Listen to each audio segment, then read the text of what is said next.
تاریخ 30 ساله اخیر ترکیه و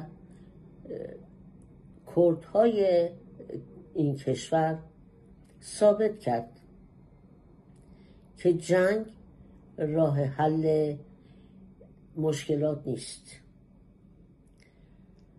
جنگ فقط کشته به جای میگذارد و هزینه‌اش رو مردم میدن بدون اینکه فایده‌ای داشته باشه. اما تأسیس حزب سیاسی و ادامه راه از طریق